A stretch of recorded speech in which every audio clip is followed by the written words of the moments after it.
Bismillahirrahmanirrahim. Assalamu alaikum, dear students. It's Abbas Jafri from Asas National School, and today's our lecture of chemistry, chapter number 14, environmental chemistry, and chapter name is atmosphere.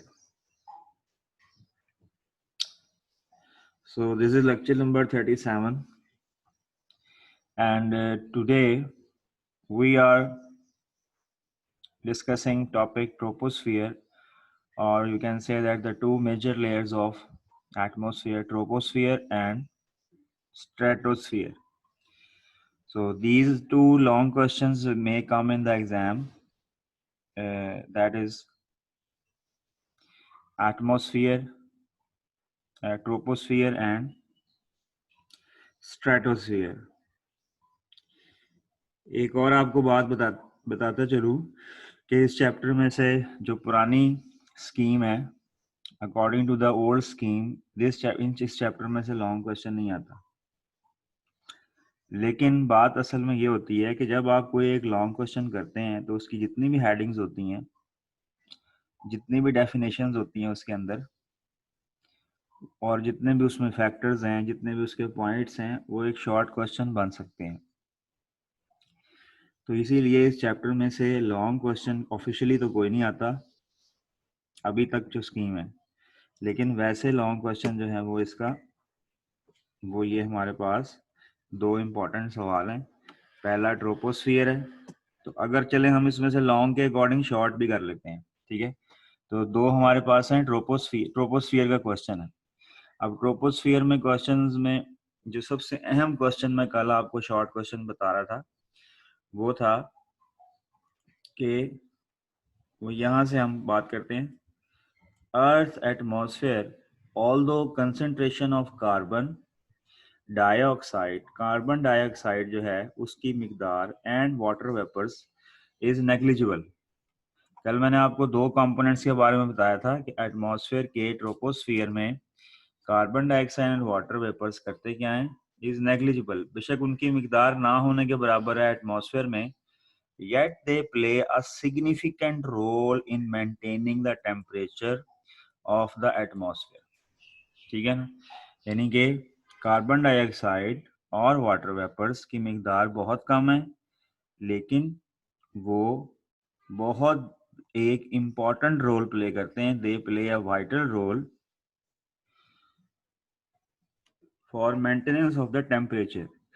यानी कि troposphere में major constituent of troposphere है nitrogen and oxygen gases. ठीक है जी, क्योंकि atmosphere की जितनी भी दो मेजर गैसें हैं वो इस पोर्शन में होती हैं, उनका ज़्यादातर हिस्सा इसमें होता है। These two gases comprise 99% of the volume of Earth atmosphere। अगर हम इन दोनों गैसेस को जो हमने परसेंटेज कैलकुलेट की थी, when we calculated the percentage of dry air, ये थोड़ा सा मैं अगर आपको ऊपर दिखाता हूँ तो आपको नजर आ जाएगा, percentage composition of dry air. ये अगर हम इन ड्राई कंपोजिशन में इन दोनों को कैलकुलेट करें नंबर, तो वो 99% ही आता है। दैट इज 99%, दैट इज 99%, वो 99% ही आ रहा होता है। शाहजेब बेटा, आपको अवैस गनी एंड शाहजेब इसको रिमूव कर दें, या फिर मैं खुद कर देता हूँ, या फिर लेक्चर से रिमूव कर दूं आपको। शाहजेब गनी एंड अवैस, हाँ, क्योंकि कंट्रोल्स देखें, अगर आप किसी को उसको कर सकते हैं जिसे आता ना हो, ठीक है ना। मेरे पास वो सारे कंट्रोल्स हैं, मुझे पता चल जाता है कि आप क्या कर रहे हैं। सो ये जो है ना, डोंट डू दिस, ठीक है ना। और मैं आपको बता रहा था कि कंपोजिशन ऑफ एयर जो है, वो जो कंपोजिशन ऑफ एयर है हमारे पास, उसकी जो वैल्यू है, दैट इज जो दोनों गैसेस को हम कंपेयर करते हैं तो वो 99% बनती है। ठीक है जी, दैट इज 99%। और जब वो 99% बनती है तो ये ट्रोपोस्फियर के अंदर 2 गैसेस होती हैं। ठीक है,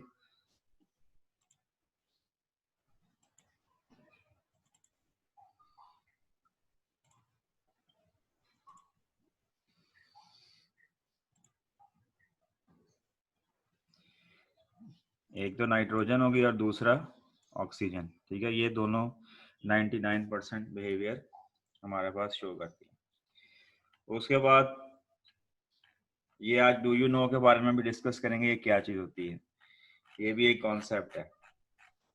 ठीक है, तो ट्रोपोस्फियर, ठीक है, अब ट्रोपोस्फियर जो है वो the major constituents of troposphere are nitrogen and कुछ मैं पार्टिसिपेंट्स के बारे में, पार्टिसिपेंट्स को मैं आज थोड़ा सा ये बता दूं, जो नए पार्टिसिपेंट ने ज्वाइन किया है, न्यू पार्टिसिपेंट, कि हमने फर्स्ट 2 चैप्टर्स कवर कर लिए हैं। ठीक है, फर्स्ट थिंग, अगर पहले 2 चैप्टर्स के बारे में किसी को कोई भी इशू है, उनको वीडियो लेक्चर्स का इशू है, वीडियो लेक्चर चाहिए, टॉपिक के ऊपर कोई वीडियो लेक्चर चाहिए, वो पहले ही बना हुआ है, तो वो तकरीबन 70-80% लेक्चर्स जो हैं वो चढ़े हुए हैं यूट्यूब के ऊपर, या उसकी मैं आपको व्हाट्सएप में सेंड कर दूंगा, वो जिस तरह आप चाहते हैं उस तरह सेंड हो जाएगा। तो there is no worry at all, किसी किस्म की वरी होने की जरूरत नहीं है, किसी किस्म का इशू करने की जरूरत नहीं है। सिंपल सी बात है कि आपको हर चीज अवेलेबल हो जाएगी, लेकिन सर पैनिक जी होने की आप जरूरत ग्रुप नहीं में है कि लिंक आप ये सेंड कर कहेंगे भी देना। हम तो अब आए हैं तो पता नहीं पीछे क्या होता रहा है हमारे। कुछ भी नहीं होता रहा, जो होता रहा है, आप अगर आपने इस टाइम अब तौबा ताइब हो गए हैं, पढ़ाई की तरफ आ गए हैं, तो और आज थोड़ा सा स्ट्रेंथ भी ज्यादा है, तो मैं उनको एक दफा फिर से ये बता दूंगा कि आपका कुछ ही महीने के बाद बोर्ड का एडमिशन जाने वाला है। ठीक है ना, तो बोर्ड का एडमिशन जो है वो इस वक्त जो महीना चल रहा है दैट इज जुलाई, तो जुलाई के बाद नेक्स्ट मंथ आएगा अगस्त, सितंबर के एंड पर एडमिशन जाना शुरू हो जाएगा। एक और ऐलान सुन लें कि आपने, यू ऑल नो दैट, के पूरी 9th का जितना भी डाटे का रिकॉर्ड है that is dependable on school. ठीक है, तो स्कूल यानी कि आपका जितना भी रिकॉर्ड है दैट इज ऑन स्कूल, तो स्कूल के बिहाफ पे आप जो है वो ये कहते हैं अब इस वक्त चल रहे हैं, क्योंकि 9th का रिजल्ट तो है नहीं। ठीक है, तो अब आपका समझ लें कि एक दफा फाइनल फ्रेश एडमिशन जाएगा, जो आपको 10th में जितने भी मार्क्स होंगे वो डबल कर देंगे। ठीक है, मेरा बताने का मकसद ये है कि 10th is a very important and vital, practicals के मार्क्स के हवाले से भी, हर चीजों के हवाले से भी 10th के अंदर आपकी जो परफॉर्मेंस है दैट परफॉर्मेंस विल टेल, वो परफॉर्मेंस आपको बताएगी कि क्या चीज जो है वो आपने करना है। जी Shahzain Mubarak, please tell what is your question. Sir पहले जो 2 पेपर हुए किसका क्या होगा? जी जी, दोबारा बताइए। सर 2 पेपर जो हुए बेटा उसका कुछ भी नहीं हुआ, अभी तक कोई डिसाइड नहीं हुआ, और मेरा अपना अंदाजे के मुताबिक यही है कि वो भी क्रैश हो जाएंगे पेपर, क्योंकि उन पेपर्स की जो है ना, एक होती है बाइंडिंग, फिर ये प्रोसेस होते हैं बोर्ड के अंदर, बोर्ड के अंदर जो प्रोसेस होते हैं उसमें बाइंडिंग जो है सारी, और बहुत सारी numbering of the paper, binding of the paper, वो कुछ भी नहीं हुआ अभी उन पेपर्स का, तो इसीलिए these papers will be no importance, अभी तक उनकी कोई अहमियत नहीं है। बाद में किसी टाइम के ऊपर जनवरी फरवरी मार्च में शायद बोर्ड इसको चेक करवा ले, उनके पास वो पड़े हुए हैं, बट अभी तक उनका कोई फैसला नहीं हुआ। तो मैं आपको यही कहूंगा कि जो पढ़ाया जा रहा है ये सिर्फ आपको ऑनलाइन ही मिलेगा, इसमें आपने पढ़ना है, और अभी से आप करेंगे तो आपको ज्यादा फायदा है। ठीक है, क्योंकि ये एक समझ लें कि ऐसा क्लास है, अभी इस टाइम माशाल्लाह से 11 पार्टिसिपेंट आज हैं, और वो पार्टिसिपेंट को मैं यही उनसे कहूंगा कि अगर उन्होंने कुछ जाया किया है पहले, तो वो अब मजीद अपने आप को जाया ना करें, तो डोंट, जिस तरह उमैर अल्ताफ, फखर इलाही एंड और भी जो है वो, जिस तरह अब देखें उमर नदीम नहीं यहाँ पे क्लास ले रहा, तो ये 100% होता है कि आपने कोई टारगेट या गोल अचीव करना है, उसके लिए आपको कुछ ना कुछ तो करना पड़ेगा। ये तो नहीं कि बस अब अपने आप को आप यही कहते रहें कि जी हम ये कर देंगे तो वो कर देंगे, कुछ भी नहीं होता इंसान से। और डैमेजिंग ये है कि 10th वाला जो डज है ये बहुत ज्यादा पड़ेगा अगर आपने इसको फोकस ना किया। लें जी सर, अब मैं आप थोड़ा सा अब अपने आता हूँ लेक्चर की तरफ। मकसद ये है कि इंसान का काम है किसी को नसीहत करना, ठीक है, वो मैं कर सकता हूँ और आपको झंझोड़ सकता हूँ, बकाया आपके ऊपर डिपेंड करता है कि क्या। तो इसमें से सवाल आता है कि हम ये कह सकते हैं कि जो दो चीजें हैं, यानी दो चीजें कौन कौन सी हैं, एक है कार्बन डाइऑक्साइड CO2, ठीक है, और एक है H2O यानी वाटर। ये दोनों जो हैं वो ये हीट को ट्रैप करते हैं, ठीक है ना, they trap the heat, they both trap the heat, ये हीट को ट्रैप करते हैं, दे ट्रैप द हीट, ठीक है। उससे क्या होता है, जब ये हीट को ट्रैप करते हैं, when they are trapping the heat, तो उससे ये होता है कि ये टेम्परेचर को काफी हद तक इंक्रीज कर देते हैं, ठीक है। तो इसलिए कार्बन डाइऑक्साइड और water vapours play a significant role in maintaining temperature of the atmosphere. Both of these gases allow visible light to pass through it, but absorb infrared radiations emitted by Earth's surface. इस बात के ऊपर हम detail में बहस करेंगे, ठीक है। ये क्या लाइन का मतलब है। पहली लाइन थी ट्रोपोस्फियर की कि 99% जो गैसेस हैं ट्रोपोस्फियर की वो ये दो गैसेस हैं, नाइट्रोजन एंड ऑक्सीजन। ये पहला पॉइंट ओके हो गया।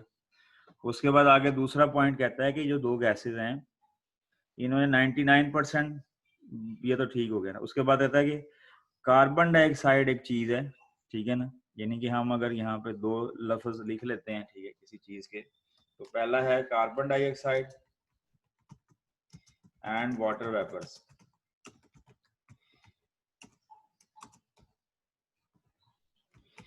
वो कहता है इनकी क्वांटिटी बहुत थोड़ी है, लेकिन इनकी थोड़ी क्वांटिटी ही हमें ज्यादा महसूस होती है। तो कार्बन डाइऑक्साइड और वाटर वेपर्स अर्थ के टेम्परेचर को मेंटेन करने में, ज्यादा करने में, एडजस्ट करने में अहम किरदार अदा करते हैं, ठीक है। उसको कल भी बताया था आपको कि सारे दिन सूरज अपनी आबोताब के साथ चमकता है जमीन पर, ठीक है ना, अपनी किरणें पे इस पे बिखेरता है, और उसके बाद इस जमीन की मिसाल एक प्लेट की तरह है लोहे की, कि जब इसके ऊपर जो है वो सारे दिन गर्मी पड़ेगी, ये तप जाएगी, ठीक है। और उसके बाद रात को वो सारी गर्मी एक लोहे की प्लेट की तरह, जब वो सोर्स अपना गरूब हो जाएगा या गर्म करना बंद कर देंगे, तो कुछ ही लम्हे के बाद वो प्लेट, वो सरफेस अपनी तमाम गर्मी को हवा में मुंतकिल करके ठंडी हो जाएगी। लेकिन जमीन पर मौजूद दो चीजें, कार्बन डाइऑक्साइड और वाटर वेपर्स, उसको फौरी ठंडा होने नहीं देते। They do not allow Earth to cool quickly. That's why the temperature of Earth is maintained. क्योंकि अगर सन अपने टाइमली 4-5 बजे गुरूब हो जाता है, तो सन के 4-5 बजे गुरूब होने के बाद इसका मतलब ये हुआ कि 6-7 बजे जमीन ठंडी सर्द हो चुकी होगी। ऐसा नहीं होता। Carbon dioxide and water vapours के अंदर से जब हीट वापस जा रही होती है तो ट्रैप हो जाती है। The heat is trapped between the molecules of water and carbon dioxide, and temperature decreases but very slowly. यानी कि अगर 6-7 बजे जमीन से हीट जाना शुरू होती है तो वो रात तक जाती रहती है या अगले दिन सुबह तक जाती रहती है, जिससे उसमें आहिस्ता आहिस्ता हीट के वापस जाने से या उसको अब्जॉर्ब करने से जमीन का रात को भी टेम्परेचर इतना होता है कि आराम से जिंदगी की चहल पहल जो है वो चल सकती है। ठीक है, कम होता है गर्मी के उस पहले के मुकाबले में, लेकिन रात को मुनासिब होता है, जिससे हम हमारी जिंदगी में का वजूद मुमकिन हो सकता है। ठीक है जी। अगर किसी बच्चे को इस टॉपिक के हवाले से सवाल है तो वो पूछ सकता है। मैं दोबारा बता देता हूँ कि कार्बन डाइऑक्साइड वाटर वेपर जमीन के ऊपर टेम्परेचर को मेंटेन रखते हैं। जैसे ही कोई भी गर्म चीज जो उसके ऊपर से आप उसको गर्म करना बंद कर दें या सूरज गुरूब हो जाएगा, तो वो अपनी एनर्जी को वापस भेजना शुरू कर देती है ताकि वो अपने आप को कूल डाउन करे। ये हर दुनिया के चीज का जो है ना वो है कि वो अपने आप को कूल डाउन करती है। जब वो अपने आप को कूल डाउन करती है तो वो फौरी तौर पे, मसलन अगर जमीन के ऊपर पानी ना होता, ठीक है, वाटर वाटर होता ही ना, तो जमीन फौरन से पहले ठंडी हो जाती। जैसे एक लोहे की प्लेट गर्म होने के बाद ठंडी होती है विद इन सेकेंड्स या विद इन मिनट्स। तो उससे क्या होता, उससे ये होता डियर स्टूडेंट्स कि विद इन मिनट्स ठंडी होने की वजह से तमाम मामला जो हैं वो रुक जाते। इसीलिए हम यहाँ पे एक सवाल करेंगे कि कार्बन डाइऑक्साइड वाटर वेपर्स हमारी ज़मीन का टेम्परेचर को मेंटेन करने में क्या किरदार अदा करते हैं, ठीक है ना। Which kind of role they play in the maintenance of temperature on earth, ठीक है ना। टेम्परेचर ऑफ अर्थ को जो है ना वो करने में क्या किरदार उनका मौजूद है, ठीक है ना। Which kind of role they play, ठीक है ना, in the maintenance of temperature on earth. यहाँ पे एक मैं आपको जो मैंने नोट्स हमारे पास अवेलेबल हैं, हम उन नोट्स के, अगर आप कुछ नोट्स शो हो रहे हैं वेल एंड गुड, नहीं शो हो रहे तो बताइए। ये नोट्स जो हैं इसके अंदर से मैं आपको सवाल बताता हूँ जो हमने आप आज डिस्कस किया है, यानी जो इम्पोर्टेंट तरीन शॉर्ट क्वेश्चन। सॉरी इसमें तो अवेलेबल नहीं होगा, ये तो पहले 2 चैप्टर्स के ही नोट्स हैं। अच्छा जी, तो ये जो सवाल है उसमें यहाँ से देखें concentration, although the concentration of carbon dioxide and water vapors is negligible, ना होने के बराबर है, but of visible light to pass through it। अच्छा अब ये देखें जरा, ये जो कॉन्सेप्ट समझ रहे थे हम वो है, वो कहते हैं both of these gases allow visible light to pass through, ठीक है ना। जो visible light है उसको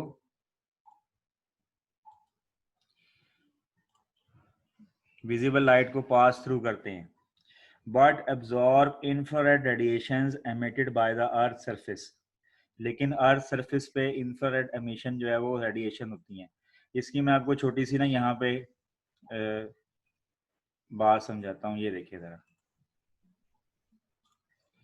फर्ज करें ये एक आपके सामने हमारे पास, अब जो जिस तरह का बनेगा ये उसके हिसाब से ही आपने देखना है, ठीक है ना।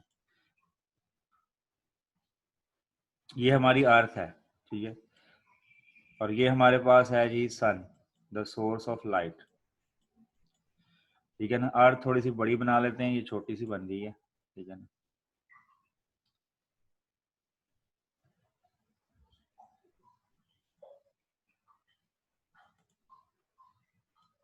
ये हमारे पास फर्ज करें अर्थ आ गई,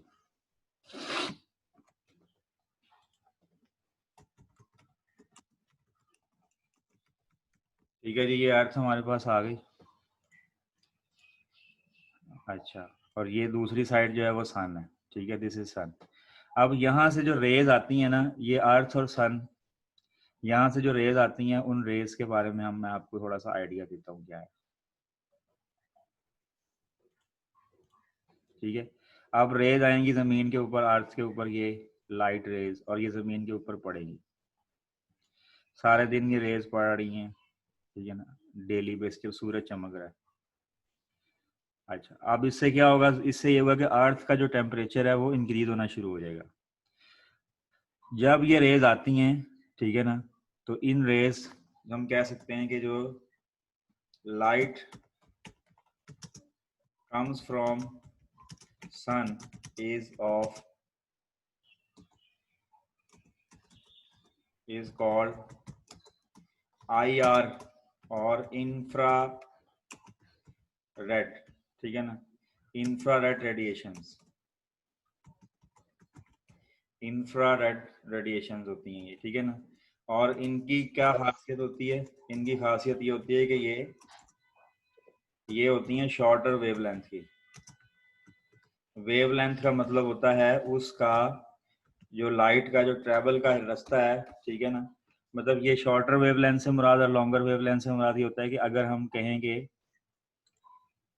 ये लाइट है फर्ज करो, तो ये जो वेवलेंथ है ना, लाइट होती है एनर्जी की फॉर्म, और एनर्जी वेव की फॉर्म में ट्रेवल करती है, तो ये शॉर्टर वेवलेंथ हो गई, ठीक है ना, लाइट की। और ये है लॉन्गर वेवलेंथ, ठीक है ना। ये एक जो मैंने 2 तरह की वेव्स बताई हैं, मैं ऊपर बना लेता हूँ, ये है शॉर्टर वेवलेंथ हो गई, और ये वेवलेंथ क्या है जी, लॉन्गर वेवलेंथ। मेरी बात को फॉलो अप करें। मैंने दो तरह की वेवलेंथ आपको यहाँ पे शो की है। पहली वेवलेंथ बता रहा हूँ, एक लॉन्गर वेवलेंथ है और एक शॉर्टर वेवलेंथ है। तो जो सूरज से लाइट जमीन पर आ रही होती है वो उसकी वेवलेंथ होती है शॉर्टर, ठीक है। तो बड़े आसानी से जमीन के ऊपर आ जाती है, well and good, infrared radiations. दूसरे नंबर ये अलाउ का इस ये चूंकि छोटी सी वेवलेंथ होती है, छोटी रेडिएशन होती है, आराम से अलाउ हो जाती है, ठीक है, इनको आराम से पास कर लेते हैं। लेकिन कोई और क्वेश्चन है अगर किसी का तो बीच में बता सकता है। Any question? सर मेरा जी जी अस्सलाम वालेकुम सर जी। जी वालेकुम सलाम। बेटा तहजीब के साथ लेक्चर सुन लेना, आपकी बहुत मेहरबानी है, सर, क्योंकि वक्त बहुत कीमती होता है और फजूलियात के लिए हमारे पास कतन वक्त नहीं होता। जी कुछ सर सवाल है मैं तो बस ये सवाल तामीरी करना था। क्वेश्चन बता देता, तामीरी सवाल बता दें आप, बड़ा मेहरबानी। बताने लगा सर जी, मैंने आपसे ये सवाल करना, कल आपने मुझे मीटिंग से क्यों निकाला है? हाँ वो आपने जो है ना वो महफिल मौसीकी स्टार्ट कर दी थी बीच में। कोई बात नहीं, लेक्चर अवेलेबल है, डोंट वरी एट ऑल, ठीक है। तो डेकोरम को हमने जो क्लास का डेकोरम है उसको पूरा करना होता है, बट डोंट वरी। अगर आपको तो ये हुआ है कि सर ने कोई ऐसे इंसल्टिंग बिहेवियर है तो आई मैं आपको उस उमर नदीम दिल छोटा ना करो, I have Umar and Nadeem दिल अपॉलॉजी, छोटा ना करो। I have an apology. Let's move on the lecture. इंशाल्लाह आपको मजीद मामलात आप व्हाट्सएप में डिस्कस किया करें, वॉइस नोट सेंड सर कर दिया। क्या मैं आई नहीं कर सकता मौसीकी? नहीं नहीं नहीं, sorry, thank you very much, because it is very much serious issue, ठीक है ना। यू हैव आपके पास प्लान मौजूद है, ठीक है, मुरब्बों शुरब्बों का, लेकिन हाँ बाकी बच्चों के पास नहीं है। They are very much keen to their studies. तो आपके पास तो है plan, you have easy source of income at all. तो बाकी डिस्कस करते हैं, अब आगे चलते हैं। Let's move on the class. मैं कह रहा था कि जो सूरज से आती है लाइट वो होती है इंफ्रारेड रेडिएशंस। सर जी आप बार बार उमर नदीम के मुरब्बे ले आते हैं, वो वो बेचारा बस बैठा ऐसे हुआ है। जस्ट एज अ वो एज अ मतलब समझ लो कि एंजॉयमेंट की बात होती है। इट डजंट मीन कि वो वाकई उसको कोई मैं टीज कर रहा होता हूँ, बट ये एक बात करने का तरीका होता है। सो डोंट बी वरी, ठीक है ना। सो अच्छा, तो मैं आप सबको ये कह रहा था कि मैं वाइट बोर्ड पे ऊपर हम आए हुए थे और इसमें कहता है कि लाइट जो सन से आती है वो इंफ्रारेड रेडिएशन है, उनकी वेवलेंथ छोटी होती है, आसानी से चली जाती है सूरज जमीन की तरफ, गरमाइश होती है, वेल एंड गुड। जब वापस जा रही होती हैं तो जमीन की जो वेवलेंथ है, जमीन की जो हीट वापस करने की जो लेंथ, जो एनर्जी निकालने की जो है, वो उसका उसका मतलब वो है, उसका नाम है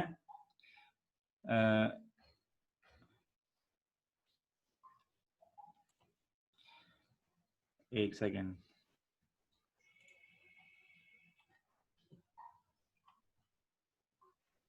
हाँ जी, सॉरी, ये जो हमारे पास हाँ, तो वो होती है लॉन्गर वेवलेंथ की, ठीक है ना। तो ये वेवलेंथ होती है शॉर्टर और वो होती है लॉन्गर वेवलेंथ की, ठीक है ना। तो शॉर्टर वेवलेंथ की होती हैं और लॉन्गर वेवलेंथ की होती हैं। असल में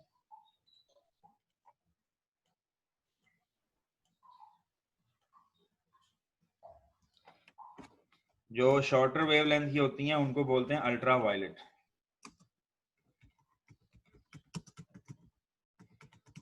अल्ट्रा वायलेट रेडिएशन, इनको हम यूवी रेडिएशंस भी कहते हैं, यूवी रेडिएशन। ये अल्ट्रा वायलेट रेडिएशंस आती हैं,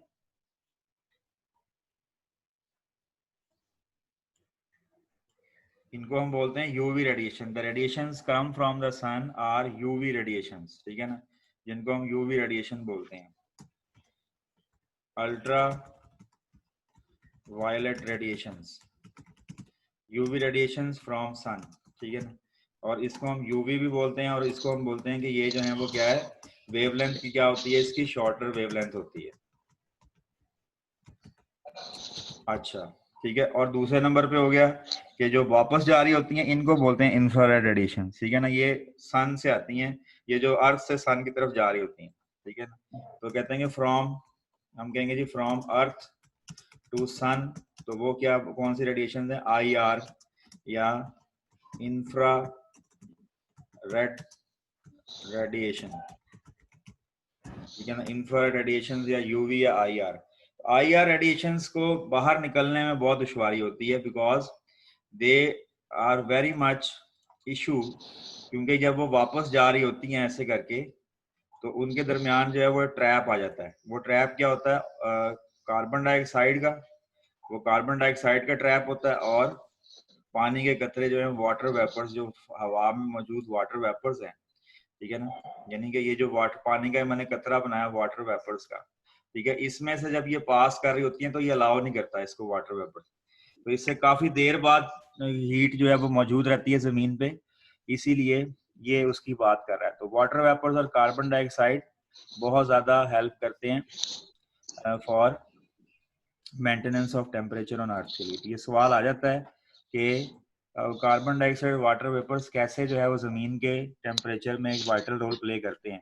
मैं आपको यहाँ पे ना एक्सरसाइज का सवाल भी दिखा देता हूँ, जो यहाँ पे एंड पे आपको दिया होगा एक्सरसाइज क्वेश्चंस के अंदर, कि आज का जो सवाल है जो हमने काफी डिटेल में डिस्कस किया है, उसका जो है ना क्वेश्चन क्या बनता है। देखें यहाँ पे क्वेश्चन लिखा हुआ है, पहला सवाल देखें, फर्स्ट क्वेश्चन, जो फर्स्ट क्वेश्चन दिया हुआ है पहला है, वो कहता है कि explain the phenomena of decreasing the temperature in troposphere. Troposphere में टेम्परेचर क्यों गिरता है, ठीक है ना, temperature of decreasing the phenomena of decreasing temperature in troposphere. Carbon dioxide and water vapours जो हैं उसकी वजह से ये इशू होता है, ठीक है। और नहीं, ये वाला क्वेश्चन नहीं है, फिनोमेना ऑफ डिक्रीजिंग वाला नहीं है, ठीक है, ये इसका भी इससे लिंक है डायरेक्ट, लेकिन ये क्वेश्चन वो नहीं। टेस्ट योर सेल्फ में क्वेश्चन दिया हुआ है, टेस्ट योर सेल्फ के अंदर, ठीक है ना, कि भाई ये, और ये वाला सवाल वैसे यहाँ पर how carbon dioxide and water vapours play a role in maintaining the temperature of earth, ये क्वेश्चन बनता है, ठीक है। अच्छा, उसके बाद आते हैं इसके अगले हिस्से की तरफ, ट्रोपोस्फियर के। तो ये था कि therefore these gases absorb much of the, अच्छा अब वो कहता है कि both of these gases allow visible light. Visible light कौन सी होती है? Ultraviolet radiations to pass through it but absorb infrared radiations emitted by the earth surface. और वो अर्थ सरफेस की रेडिएशंस को अलाउ करते हैं, सूरज से आने वाली शॉ को अलाउ कर देते हैं और वापस जाने वाली शॉ को अलाउ नहीं करते। Therefore these gases absorb much of the outgoing radiation. Outgoing radiations कौन सी हैं? आउटगोइंग रेडिएशंस को मैंने बताया था, इनका नाम है, आउटगोइंग रेडिएशंस का नाम है इंफ्रारेड रेडिएशन। इंफ्रारेड रेडिएशंस कहाँ से निकलती हैं? इंफ्रारेड रेडिएशन निकलती हैं फ्रॉम अर्थ। हर तरह की एक्टिविटी और हर तरह की जो आप एक्टिविटी कर रहे होते हैं वो यहाँ लिखी हुई आ रही होती है, इसलिए please don't do such kind of acts, ठीक है जी। अच्छा, उसके बाद इंफ्रारेड रेडिएशंस हो गई, तो उसमें वो आती है फ्रॉम अर्थ, वो अर्थ होती हैं और उनकी वेवलेंथ होती है लॉन्गर, ठीक है ना, तो उनको डिफिकल्टी होती है उनको निकलने के लिए, ठीक है ना, डिफिकल्टी टू लीव अर्थ, ठीक है ना, बिकॉज ऑफ ये जो दो चीजें हैं, कार्बन डाइऑक्साइड और वाटर वेपर्स। उसके बाद आहिस्ता आहिस्ता इनकी गैसेस की कंसेंट्रेशन कम होती जाती है, इसलिए टेम्परेचर कम होता जाता है। तो वो जो सवाल मैंने आपको दिखा रहा था उसका यहाँ से जवाब है, इनका कंसेंट्रेशन कम होती है, किसकी? कार्बन डाइऑक्साइड और वाटर वेपर्स की, ये उसमें ये भी शामिल है। अच्छा, नेक्स्ट हो गया। अब आगे दूसरा जो हमारे पास एक और मैंने आज डू यू नो डिस्कस करना है आपसे। डू यू नो, ये लास्ट में डिस्कस करना है, ये है डू यू नो। ये सबको नजर आ रहा होगा, काइंडली जरा इस पे फोकस करें। Sunlight has short wavelength radiations, ठीक है ना, ये कॉन्सेप्चुअल तरीन है और इसमें मैं भी शायद एमसीक्यूज में आए। सनलाइट की वेवलेंथ सबसे कम होती है, यानी बताया था आपको कि अगर फर्ज करें ये फर्ज करें यहाँ पे ये सन है, ठीक है, यहाँ से सन से ये लाइट आ रही है, सन हमारे पास आ गया, ये अर्थ है, ठीक है, अर्थ हमारे पास, इसके ऊपर से जो वेवलेंथ आएगी वो बहुत छोटी होगी, लाइट आ रही होगी वो बहुत स्मॉलर होगी, इसे कहते हैं अल्ट्रा वायलेट शुआएं, ठीक है ना, अल्ट्रा वायलेट रेडिएशन। और जो जमीन वापस खारिज करेगी ये लॉन्गर वेवलेंथ, ये है इंफ्रारेड रेडिएशन। जमीन जो है वो हमारे पास शॉर्टर वेवलेंथ यानी इंफ्रारेड रेडिएशन में शुआएं निकालती है। सोलर एनर्जी, सूरज की एनर्जी जो है, जो जमीन अब्जॉर्ब कर लेती है वो और वापस भेजती है, transform into heat energy which is of longer wavelength, ठीक है ना, वो लॉन्गर वेवलेंथ वाली होती हैं। जमीन जो सूरज की वेवलेंथ छोटी होती है और जमीन की शुआओं की वेवलेंथ बड़ी होती है। सूरज की शुआओं को अल्ट्रावायलेट रेडिएशंस कहते हैं और जमीन की शुआओं को इंफ्रारेड रेडिएशंस कहते हैं। ठीक है, अब वो कहता है कि जब जितनी भी एनर्जी सूरज भेजता है उसमें से 32% एनर्जी जो है ना वो वापस चली जाती है, एवं रिफ्लेक्ट हो जाती है। ठीक है ना, यानी कि जितनी एनर्जी आती है वो चीज़ों से रिफ्लेक्ट होकर फौरन वापस चली जाती है। यानी कि अगर ज़मीन 100% एनर्जी भेज रहा है तो उसमें से 32% एनर्जी जो है वो वापस चली जाती है। ठीक है, अब वो कहाँ कहाँ से रिफ्लेक्ट होती है? पहली रिफ्लेक्शन होती है फ्रॉम अर्थ सरफेस, यानी चमकदार चीज़ों पे पड़ने से। ज़मीन में बहुत सारी चीज़ें ऐसी हैं जो जो चमकदार हैं, ट्रांसपेरेंट हैं, चमक वाली हैं। ठीक है, जैसे पानी हो गया, पानी के ऊपर भी काफ़ी एनर्जी जो है वो रिफ्लेक्ट होती है। इस तरह हर चमकती हुई चीज़ जो है जिसकी सरफेस साफ है, शाइनी सरफेस है, मेटालिक सरफेस है, उनके ऊपर से वो टकराने के बाद, ये चमकदार चीज़ों के या साफ चीज़ों से टकराने के बाद वो ज़मीन जो है वो क्या होती है, अपनी जो है वो क्या कर देती है। लास्ट है 2 मिनट में मैं ये कवर अप कर रहा हूँ, फिर नेक्स्ट क्लास ज्वाइन कर लीजिए। 26 being reflected back into space because of clouds, गैसों से रिफ्लेक्ट होने के बाद, गैसों से, क्लाउड से, बादलों से रिफ्लेक्ट होने के बाद, और गर्द के ज़र्रात जो हवा में मौजूद है उससे रिफ्लेक्ट होने के बाद 26% और 6% जो है ना, 6% भी रिफ्लेक्टेड बाय अर्थ सरफेस और 26 और 6 होता है 32। तो रिफ्लेक्शन जो है वो उन्होंने बताई है कि 32% टोटल होती है। ठीक है ना, टोटल रिफ्लेक्शन उसने कितनी बताई है? 32%। ठीक है ना, 32% रिफ्लेक्शन बताई है टोटल। और वो किस किस के बराबर है? वो ये है कि 26% जो है भाइयों, वो किस क्या उसका 26% जो होती है वो होती है रिफ्लेक्शन फ्रॉम अर्थ सरफेस। ठीक है ना, और बकाया जो नहीं 6% सॉरी बताया 6%, और बकाया 26% जो है वो दीगर जगहों से बता रहा है वो। अच्छा, उसके बाद यहाँ तक आपको समझ, दो मैंने दोबारा बातें जो की हैं दोबारा बताता हूँ। पहली बात उसने ये की है कि भाइयों के वेवलेंथ का चक्कर होता है, आने वाली वेवलेंथ कम होती है, स्टोर हो जाती है एनर्जी, जाने वाली में इशू होता है क्योंकि वेवलेंथ बड़ी हो जाती है। वाटर वेपर्स और कार्बन डाइऑक्साइड से रोक लेते हैं। जितनी एनर्जी आती है 32% रिफ्लेक्शन हो जाती है, 6% जमीन से टकराने के बाद वापस आती है, 26% क्लाउड्स वगैरह गैसों को उस डस्ट पार्टिकल से टकराने के बाद आ जाती है, 18% सनलाइट को एटमॉस्फेरिक गैसें अब्जॉर्ब कर लेती हैं, यानी हवा गर्म कर हो जाती है। उसमें मैंने आपको बताया कि दो गैसें CO2 and water vapours, carbon dioxide और वाटर वेपर्स, ये H2O होते हैं। अब बकाया हिस्सा रह गया 50%। ठीक है ना, 18 और 32 हो गए 50%। बकाया जो हिस्सा है 50% का वो ज़मीन तक पहुंचता है। ठीक है ना, यानी कि आप देख लेंगे अल्लाह ताला का एक कुदरत का निज़ाम है कि इतनी ज़्यादा जो है वो एनर्जी में से उसने हमें छन छन कर पार्ट्स में डिवाइड करके, ताकि आहिस्ता आहिस्ता हीट ज़मीन की तरफ पहुंचे। तो ये कह सकते हैं कि ज़मीन पर कायनात का, ज़मीन पर इंसानों का या ज़िंदगी का वजूद अल्लाह रब्बुल इज़्ज़त की रहमो करम पे ऊपर है, ना कि इर्तिका के अमल के साथ साइंस ने पहले इंसान बंदर था, फिर फलाना था, फिर यूं हुआ। ये इतनी पेचीदा कायनात जो है, इतनी खूबसूरत कायनात जो है, ये इर्तिकाई अमल के नतीजे में, ये एवोल्यूशन के नतीजे में नहीं बनती, बल्कि ये खुदा की मर्जी के मुताबिक होती है। अच्छा, रिमेनिंग 50% जो उमर नदीम, तुम्हें क्यों खांसी आ रही है? जी अच्छा कोई बात नहीं, ओके, लास्ट लाइन है, खत्म होने लगी है वैसी क्लास। द रिमेनिंग 50% जो जमीन की तरफ पहुंचती है reaches up to 50% earth and absorb by it, और जमीन उसको जज्ब करती है, लेकिन वो जज्ब शुदा एनर्जी को उसको वापस फेंकना होता है रात को। ठीक है, अगर वो नहीं फेंकेगी तो वो दोबारा गर्म होते होते होते आग का गोला बन जाएगी, इसलिए वो हीट एनर्जी जो है वो जमीन जो है वो उस पर इंसान चरिंद परिंद इस्तेमाल करते हैं, और वो 50% होती है। अब वो this energy is radiated as heat energy. रात को या जब सूरज गरूब हो जाता है तो एनर्जी वापस जाना शुरू हो जाती है, और उसे बोलते हैं लॉन्गर वेव लेंथ की, which is absorb by water vapours and CO2 in atmosphere.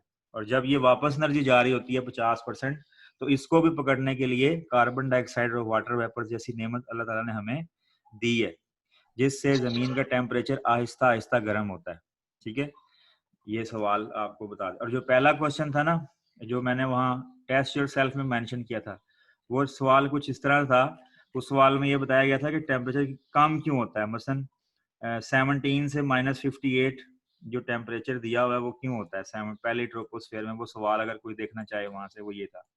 तो वो ये था कि क्योंकि ये गैसें शुरू में होती हैं, तो जब गैसें ख़त्म हो जाती हैं और ऊपर जाते हैं तो ये गैसें नहीं होती, ना वाटर वेपर्स होते हैं, तो इसलिए ज़मीन का टेम्परेचर डिक्रीज होना शुरू हो जाता है, गर्म नहीं होता, कम होना शुरू हो जाता है। ये गर्मी वाली गैसें हैं तो ये कम होती हैं, तो टेम्परेचर कम होना शुरू हो जाता है। ओके डियर स्टूडेंट्स, आज हम ट्रोपोस्फियर को कंप्लीट कर चुके हुए हैं। और क्योंकि देखें कॉन्सेप्चुअल जो चीज़ें हैं उसे डिस्कस करना ज़रूरी है। मैं ऐसा नहीं कर सकता कि 4 पेज इकट्ठे पढ़ा दूं, ठीक है ना। तो इसलिए नेक्स्ट जो टॉपिक होगा दैट इज़ स्ट्रेटोस्फियर होगा।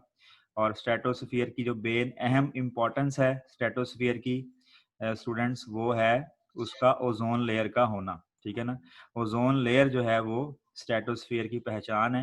ये स्ट्रेटोस्फियर इज द रीजन जिसकी अहमियत क्यों है, बिकॉज ऑफ ओजोन लेयर। ठीक है ना, प्रेजेंस ऑफ ओजोन लेयर, ये लिखा हुआ है the presence of ozone layer.